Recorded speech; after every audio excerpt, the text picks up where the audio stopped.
दोस्तों, मैं आज आपको बहुत ही पौराणिक कुंड के दर्शन कराने के लिए लेके आया हूँ। ये कुंड के आपने बहुत बार वृंदावन आए होंगे दोस्तों, परंतु फिर भी आपने इसके दर्शन बहुत मतलब कम ही लोगों ने किए होंगे। दोस्तों, यहाँ पर आपको आके मन की बिल्कुल मन शांत हो जाता है दोस्तों। इतना शांत वातावरण है यहाँ का। मैं अभी यहाँ पर आया हुआ हूँ रामताल देखने के लिए। हमारे साथ दिव्यांग ठाकुर जी भी हैं। हरे कृष्ण। और ये हमें यहाँ पर लेके आए हैं। ये हमें पूरा एक्सप्लोर करा रहे हैं, दिखा रहे हैं कि किस तरह से इस एरिया को पूरा डेवलप है और पूरा कितना अच्छा ये लोकेशन लग रहा है। तो मैं आपको पूरी वीडियो में पूरा दिखा दूंगा दोस्तों। तो बाकी इसका जो एक्सप्लोर किया हुआ है हमने, वो चीज़ें पूरी आगे बताता चलता हूँ। वो पूरा सरोवर वगैरह मैं आपको आगे दिखा देता हूँ पूरा। ठीक है दोस्तों, और ये चीज़ें मैं आगे आपको दिखाता हूँ। वृंदावन के अंदर बहुत ही शानदार जगह है ये रामताल चौराहा। ये रामताल पौराणिक कुंड है और इस कुंड के अंदर इस तरीके का मेंटेन कर रखा है कि आपको यहाँ पर आके एक असली क्या कहते हैं अनुभव होगा कि हाँ आप वृंदावन के अंदर आए हैं और कृष्ण और राधा के एक साक्षात ऐसा लगता है कि एक अलग सी एनर्जी, एक अलग सी शक्ति हमको यहाँ पर मदद कर रही थी। इस तरीके का ये पूरा वृंदावन के अंदर रामताल कुंड हो गया। बहुत सारी जगह हैं जो वृंदावन के अंदर बहुत ही अच्छी तरीके से बनाई गई हैं। तो आप भी आकर एक बेहद अतुल्य क्या कहते हैं अनुभव को प्राप्त करें। राधे राधे दोस्तों, आपने सभी चीज़ें देख रहे हैं, समझ रहे हैं। मैं जो चीज़ें सारी आपको दिखाता चल रहा हूँ ये सारी रामताल की ही हैं। और जो सारी चीज़ें इसमें आपको आगे दिखाऊंगा, मैं आपको पूरा रामताल एक बार अंदर से पूरा दर्शन करा दूंगा और कोशिश करूंगा आपको रामताल से जुड़ी हुई पुरानी जानकारी के बारे में प्रकाश डालवाऊंगा। ये हमारे साथ सोनिया जी भी हैं। ये रामताल के बारे में पूरी जो जानकारी है, जो पीछे के पौराणिक किस तरह से चीज़ें थी और वो चीज़ें किस तरह से आगे बढ़ी हैं और ये रामताल का महत्व क्या है, वो सब चीज़ें आपको हमें बताएंगी। प्रणाम भक्तों, आज एक बार फिर मैं आपके सामने एक नई जगह के बारे में कुछ रोचक तथ्य और जानकारियाँ लेकर प्रस्तुत हुई हूँ।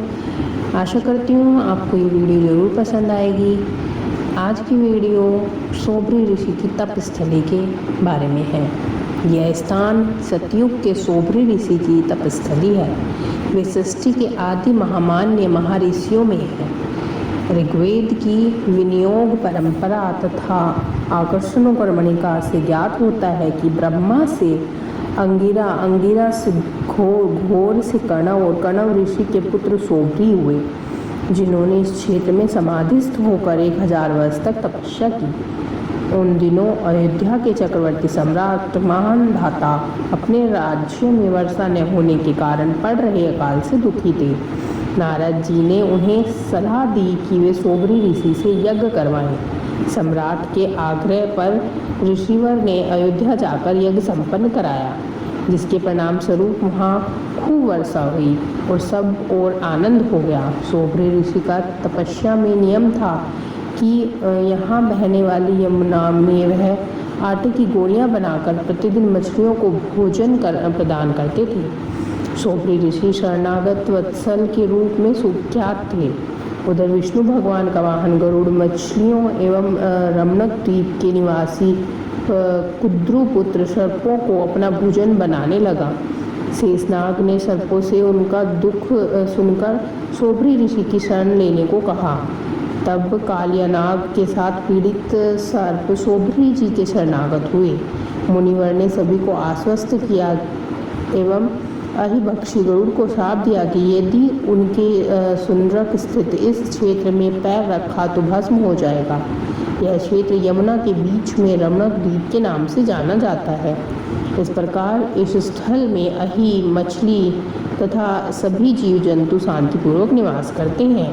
परम तपस्वी सोबरी जी एक बार यमुना जल में डुबकी लगाकर तपस्या कर रहे थे। वहाँ उन्होंने देखा कि एक मत्स्यराज अपनी पत्नियों के साथ रति सुख का आनंद ले रहा है। उसे देख सोबरी ऋषि के मन में भी विवाह करने की इच्छा जाग उठी। भगवान विष्णु के निर्देशानुसार सोबरी ऋषि अयोध्या के सम्राट मानधाता के यहाँ पहुँचे तो उनकी 50 कन्याओं ने ऐसे महान तपस्वी ऋषि से विवाह करने की इच्छा जताई। राजा ने सभी कन्याओं का कन्यादान कर एवं अपार दहेज देकर महर्षि को विदा किया।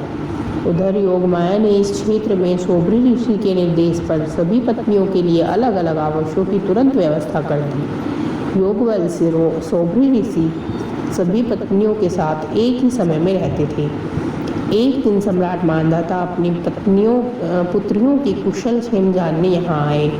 तब सोबरी ऋषि ने राजा को काम, क्रोध, लोभ, मोह एवं अहंकार को त्यागने का उपदेश दिया। महर्षि सोबरी के गुणवान एवं रूपवान 5 सहस्त्र पुत्र पुत्रियां हुए तथा पौत्र प्रपौत्र भी हुए।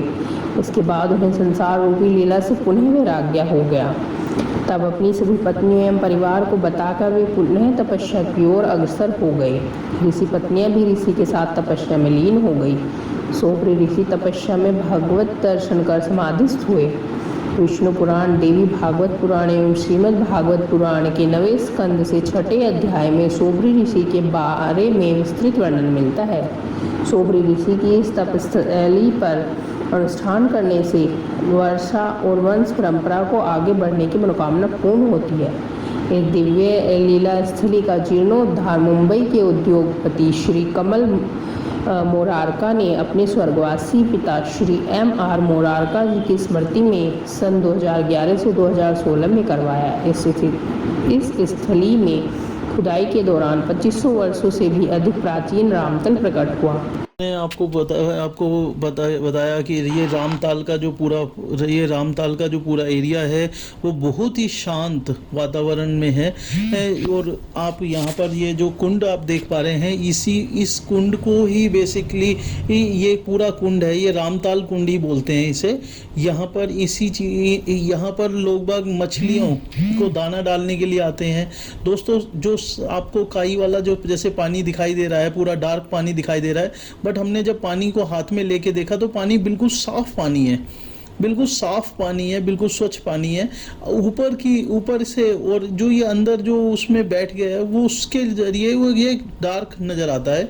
तो दोस्तों, यहाँ पर जो मैं आपको पूरा ये एरिया है, पूरा ये वृंदावन का एरिया है। दोस्तों, वृंदावन में आपका रामताल है, रामताल के नाम से ही पूरा ये एरिया है, रामताल के नाम से ही रोड है, रामताल का ही पूरा प्रकरण है।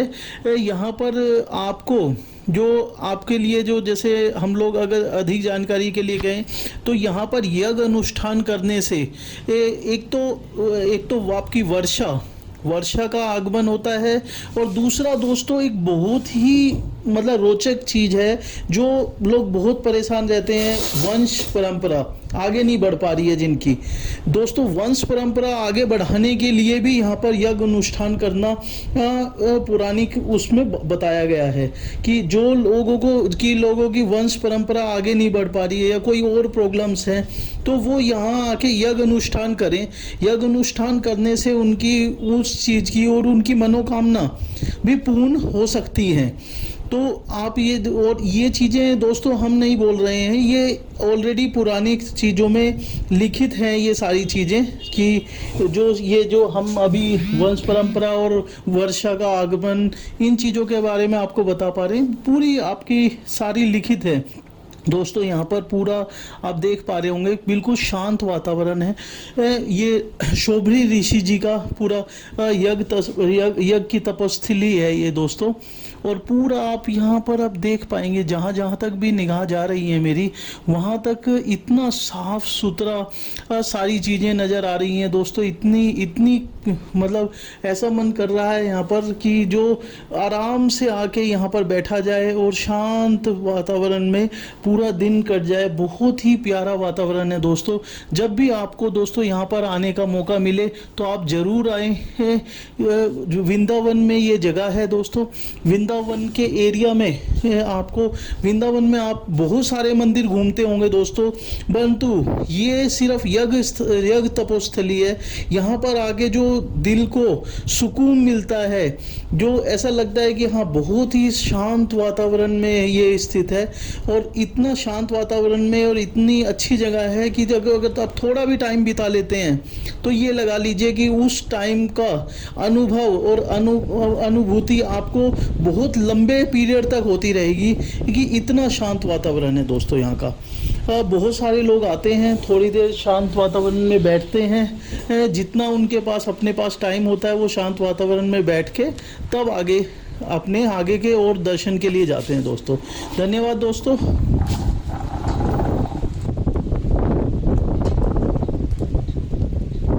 अगर आप चाहते हैं कि अच्छी से अच्छी वीडियोस हम और भी लाते रहें और अच्छी से अच्छी चीज़ें आपको दिखाते रहें, उसके लिए आप प्लीज़ हमारे चैनल को लाइक शेयर सब्सक्राइब ज़रूर कीजिए, जिससे कि हम और भी इंस्पायर होके और कुछ अच्छी वीडियोस कुछ अच्छी चीज़ें आप तक पहुंचा सकें।